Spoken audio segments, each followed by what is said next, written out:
Welcome to the Always Better Than Yesterday podcast. I'm your host, Ryan Hartley.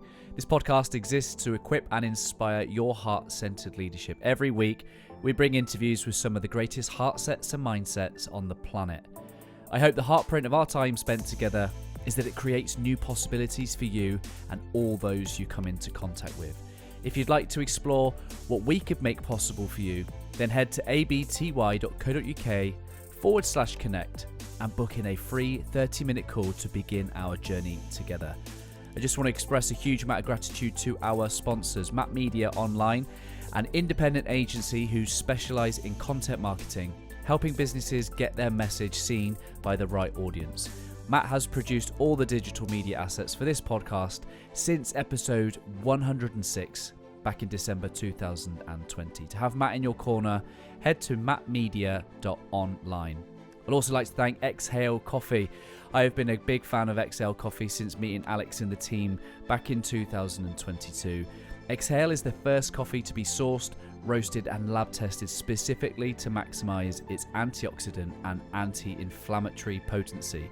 An independent lab test has shown that 1 cup of Exhale coffee has the same antioxidant power as 1.8 kilos of blueberries or 55 oranges.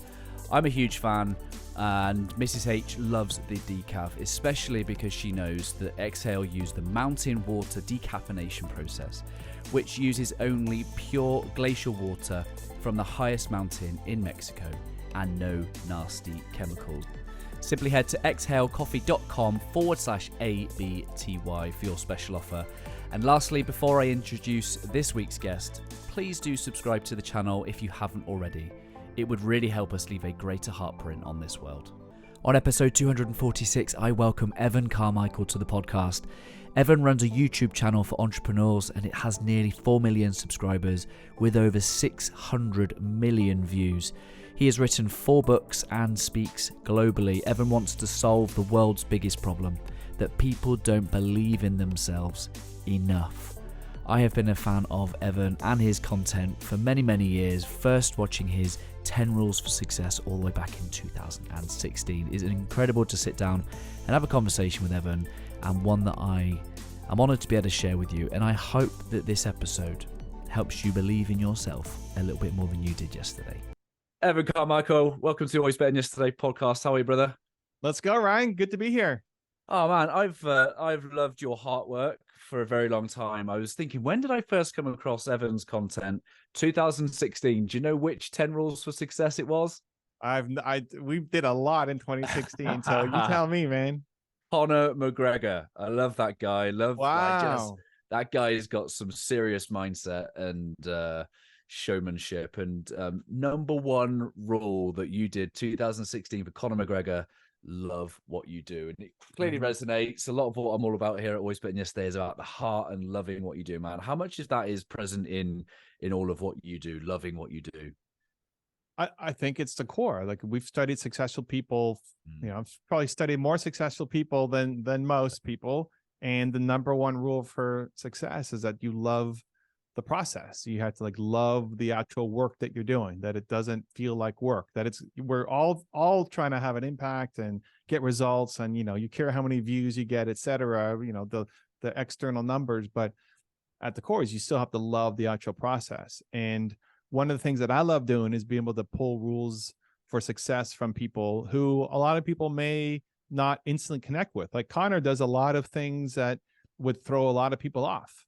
He's a lightning bolt. He does some things that rub people the wrong way, and they would never give him a chance at all to hear some of his wisdom. But he's had a ton of success, and anybody who's had a lot of success, I want to learn something from. And it doesn't mean that your goal is to be the next Conor McGregor, but you could learn something from him. And I've tried especially to try to learn from people who I may not like right out of the gate for whatever reason, because they often have the most to teach you. If you only learn from people who are exactly like you, you're by definition limiting how much you learn.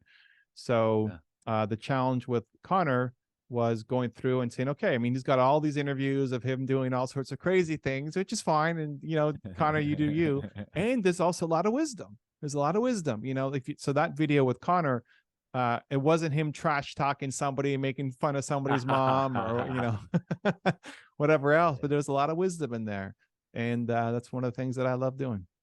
I think what's beautiful about what you do is that you, and it's maybe not something obvious, but you invite people to consider what success might mean for someone personally, because what you're doing is you're showcasing or you're profiling what makes other people successful. You think, well, if it's different for everybody, then this universal definition of success therefore can't exist. If it's so subjective, if it's so different for many people. And it's wonderful to then have people invite themselves into a reflection of what might be success for ourselves. Yeah, and the early days of that series, I only focus on entrepreneurs, and the first non-entrepreneur that we did was Michael Jordan. Now, Michael Jordan, billionaire, a lot of people don't know that. Super successful entrepreneur too, but you don't think of him as a entrepreneur. You think of him as, the GOAT of the basketball world. And when I, was looking into his stuff, okay, how would we do a top 10 rules of success for Michael Jordan? And, we're not going to talk about how do you dunk a ball or how do you post up, but all of his things about working hard and teamwork and motivation, like it all applies to us as well. And so he was the first non-traditional kind of entrepreneur that we had, which then opened the gates to people like Connor and other athletes and musicians and artists, and hearing what success means to them, I think, again, just allows you to pull different things from different people. Because if you're only listening to hardcore entrepreneurs, you only see the world a certain way. But if you can pull from a Conor McGregor, a Princess Diana, or whoever, and it like sparks something, again, it does, like, nobody's going to be the best Ryan Hartley except Ryan Hartley. Like, your goal is to be, future Ryan Hartley today. So you don't want to be Conor McGregor, but learning from him 2 or 3 things makes you a better Ryan Hartley. And so that becomes the goals. Like, you're not trying to be anybody else, just the best you. Well, how do you get there? It's not from the current people around you. Like, you've already learned from them. So you got to inject newness in. And if you can if there's 10 rules from somebody and then like just one of them applies to you, that could be life-changing for you to help you become a better you. Hey friends, before we dive back into the interview, I just wanted to take a quick moment and ask for your help. Did you know that only 7% of you, 7% are currently subscribed to the YouTube channel? If you are enjoying the content so far and haven't hit the subscribe button yet, now is the perfect time to do it. By subscribing, you'll stay up to date with all our latest videos and you'll become part of our fantastic community. Plus, it's entirely free and it takes just a second. Just click that red subscribe button below this video. Not only will you never miss out on our future content, but you'll also be showing your support for this channel and helping us grow. It's your way of saying, hey, I love what you're doing and I want to see more. Don't forget to ring that notification bell so you'll be the first to know when we upload a new video. So if you're one of the 93% who hasn't subscribed yet, join the 7% who already have. And let's make this community even more awesome together. Thank you for being here. Let's get back to that interview. Well, thank you for your service. Thank you for the part that you've played in my journey and many others, like millions of others. And, I'd love to talk to you all day, my friend. I'd love to pick your brains. I'd love to do that. But I think the best way that our short conversation can serve my community is all about heart-centered leadership. This is what our podcast is all about. It's all about loving on others, serving others. And that's why I'd love for the focus of our conversation, our short one, to be all around this idea that we are built to serve. Yeah, I think humans are built to serve. I wrote a book on it called Built to Serve. And I think there it is. There he's got his copy. If you're not happy, it's because you're not serving. Yeah. And they did functional MRIs on people's brains and found that serving other people lights up the same part of your brain as having food and having sex. So wow. You're literally hardwired to serve.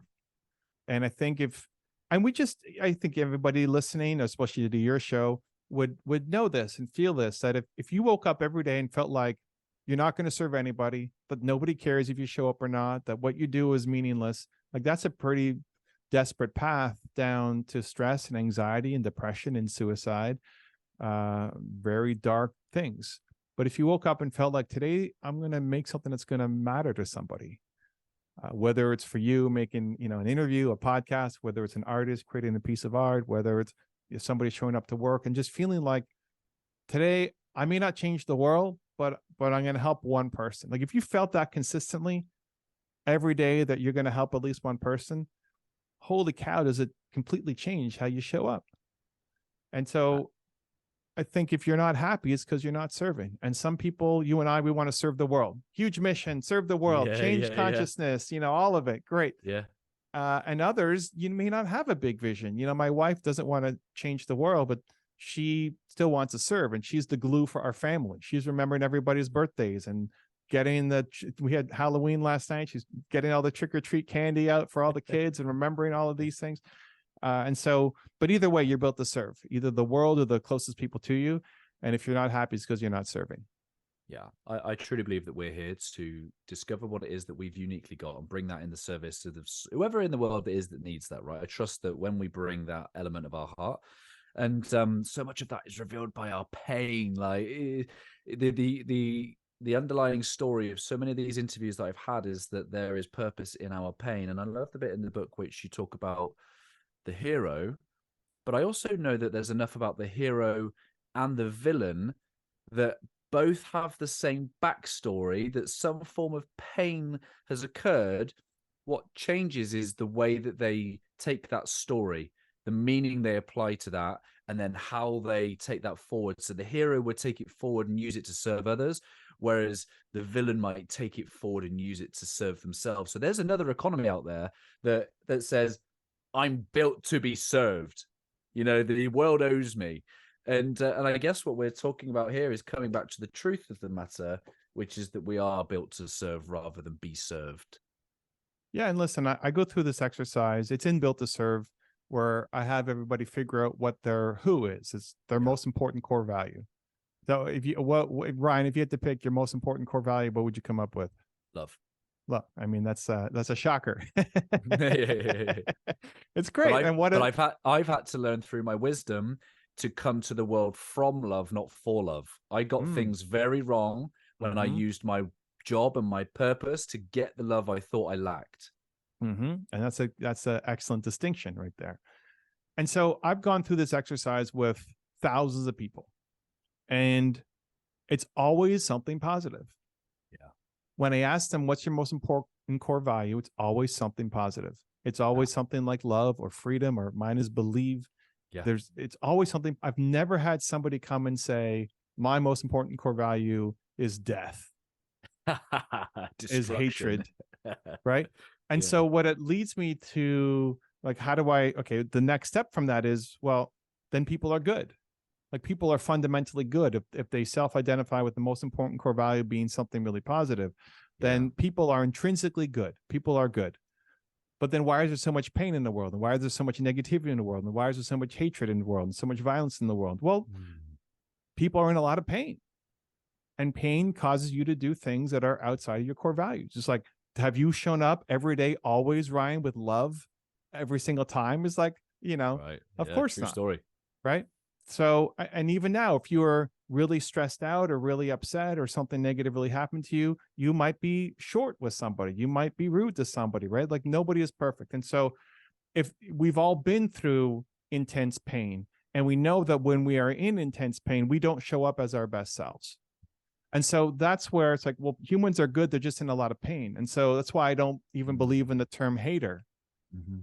They're not haters. They're just in a lot of pain. It's not like they are a bad person. They are a good person who's in a lot of pain. And so they're making choices that a person in pain would make. Right. And even that perspective shift, at least for me, really helps. If you see a negative comment on a video, it's like, oh, this person's just in a ton of pain right now. They're not a bad person.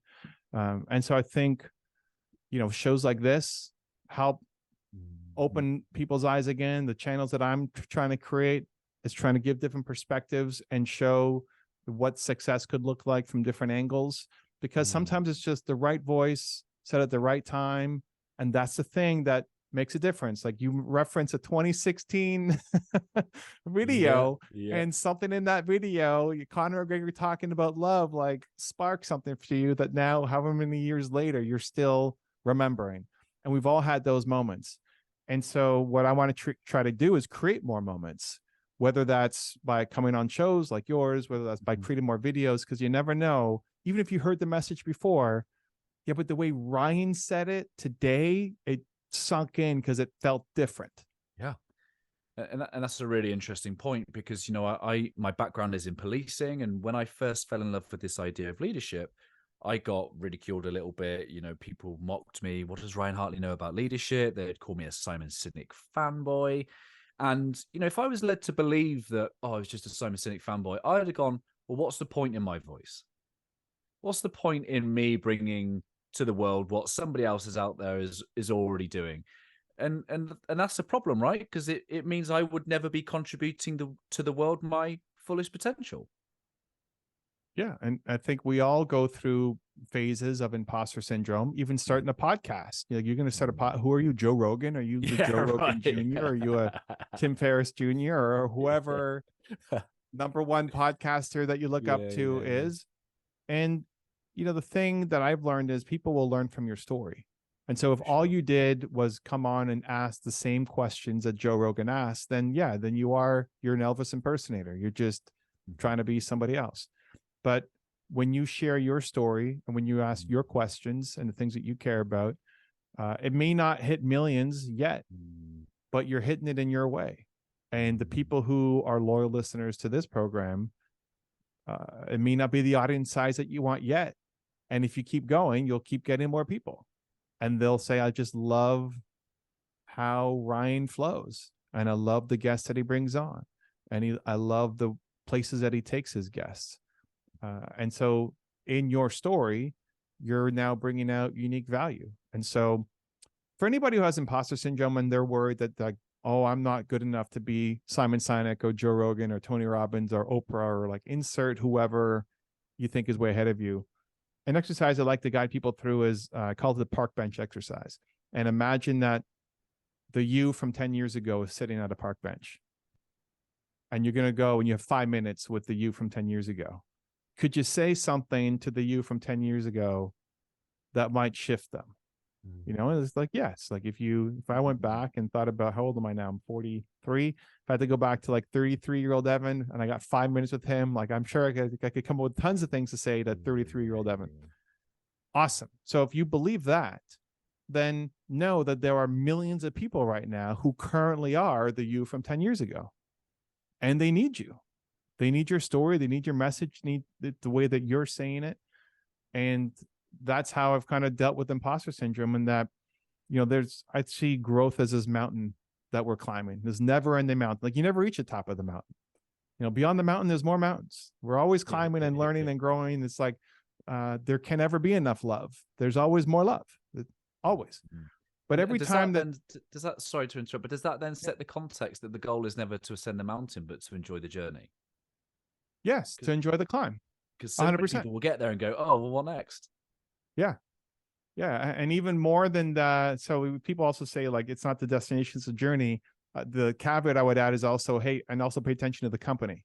Right. 100%. Yeah. The company that you keep along the journey makes it a lot more fun. Right. So like, who are you hanging with along? Right now we're doing this show. We're on a journey together. We may never see each other again, or we may become best friends and business partners, and like, who knows what happens. Right. But we're climbing this mountain. And further ahead up the mountain is Joe Rogan and Simon Sinek and Tony Robbins, and they're at step like 8,000, and you're at step 14. You know, but where are most people stuck? They're at step 0. Yeah. Like most people are stuck at step 0. Yeah. And they're just trying to get to step 1.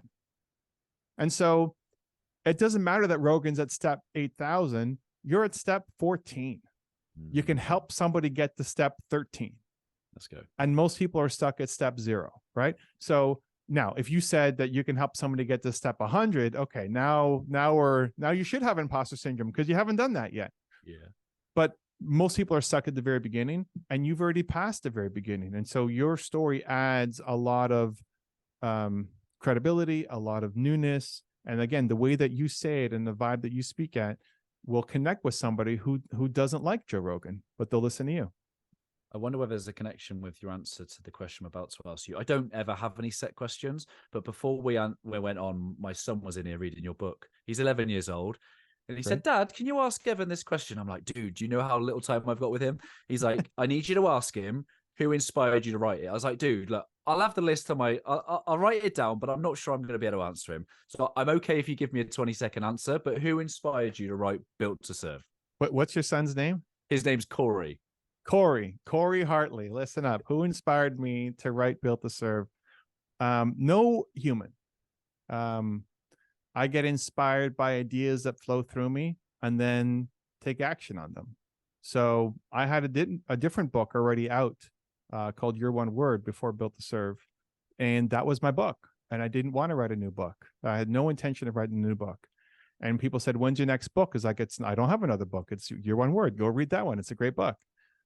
And then for whatever reason, I woke up and felt I need to write a new book around service. I didn't have the name yet necessarily. Actually, the main process in the book is called Who, Why, How. There's 3 steps that we guide people through. And that was the initial book. Title was going to be called Who, Why, How. And my agent loved it. The book publishing loved it, but nobody could ever remember the name right. And so I was going to be called Who, Why, How. And then even my own agent said, no, you can't change the name. And like, I love Who, When, Why. It's like, yeah, that's not even the name, right? It's like nobody can remember it. So we changed it to Built to Serve. But like a lot of these projects, I make a lot of decisions based off of how I'm feeling and just the vibe.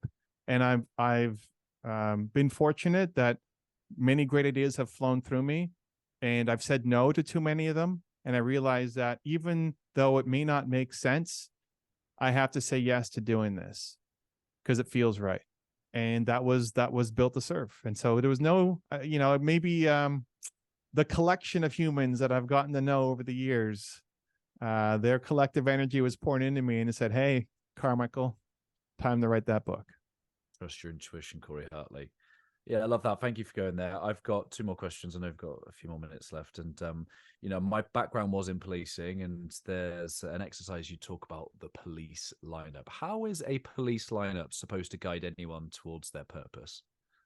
Yeah. So a lot of times people have a hard time going positive with figuring out their purpose, and they can go negative. And this is something that I really struggled with because I don't really think in negative terms. But a lot of people find their most important core value by going negative. And so if you think about, if you line up all the people who you've hated, who've caused immense harm to you, and then think about what did they have in common? Like what do they have in common? Were they disloyal? Did they cheat you? Did they insult you? Did they abuse you? Did was there just a lack of trust? Like, what was it about these people that they have in common? And they're not bad people. They're just in a lot of pain. But there's a similarity between all the people who've hurt you the most. And that pattern continues to play out. And so that thing that they all have in common, the opposite is a thing that you value the most. So, for you, if it's, for Ryan here, if it's love, then seeing somebody just be cruel to somebody else is going to be just really tear at you. It's like my word for transparency is abandonment. Yeah. The pain is abandonment. So the opposite of that for me is love and belonging. Yeah. And like, I've never been abandoned, right? So like, when you say that, it doesn't connect with me because that's not my story. My parents were amazing. I've never felt abandoned by anybody. And so like that it's not my path, but it's yours. And so some people find it easier to go negative. And the point isn't to stay in a negative. It's to take that negative and flip it to the positive so that we don't become the villain in your story, and then we become the hero. I love that. Evan, I'm really grateful for your time, really grateful for your work. I'm grateful for this opportunity to talk and connect. One of the words I have here, always better than yesterday, it's called Hearptrint. And the word Heartprint is the ripple effect that we have. It's the 1 degrees of possibility that we create for other people, that all of a sudden things are different. Like there's just new possibility that comes through. Evan, I just wonder what you hope your Heartprint will be. That's an interesting way to put it. I think whatever your most important core value is, your who, that is your Heartprint. So I want to spread more belief in the world. You want to spread more love in the world. And so that's why understanding what your who is becomes really valuable. And I split it into two things of the thing that I'm missing the most is even more belief. Whatever that is, like people would look at you and say, but you are Mr. Love, Ryan. Yeah, but the thing that you're missing even more is more love. You want to transcend, it's on the other side of even more love for self and more love for others. And what does that look like? And when you figure that out, then like you're like shedding a new skin and now you're free again. And the same thing for me. Every major growth in my life, not just business, has been on the other side of even more belief in self, and then trying to spread more belief out to the world. And so I hope that that's what my Heartprint is, a constant reminder to me, as well as what I can create for others. And you might have done this, and I might have missed it, but have you done a 10 rules for success for Ted Lasso? I don't think so. My friend, now is the time. Now is the time? Yeah, I don't think so. I mean, it's hard to remember going back how many years, but it doesn't ring a bell. So I don't think so. That guy, spirit animal, like he is all about belief. Like, honestly, over in England as well, he's I'm making a note. I'll ask my team. If we have, I'll send it to you. And if not, we'll get researching. It needs to be done, my friend. I'm telling you, All right, Ryan. The world needs the top 10 rules for success from Ted Lasso. Evan, thank you for your hard work, my friend. Thank you for all the goodness that you're putting out into the world. I'd be honored if you'd leave us a final thought from your good self. A final thought from what was the last part? From your good self. From my good self. To use the energy from this episode, if you're listening all the way through here, that there is something inside you that wants to come out in a good way to serve others, and it's time to listen to it, and to use this episode as your permission to go do something about it, because people are counting on you, and this is your next evolution. You're ready, and let's go. Let's go. Amen, brother. Appreciate you. Thank you, Ryan. Listen, what episode number is this for you? Oh, 250, nearly 250 of interviews and over 1,000 individual. This is 250 of interviews?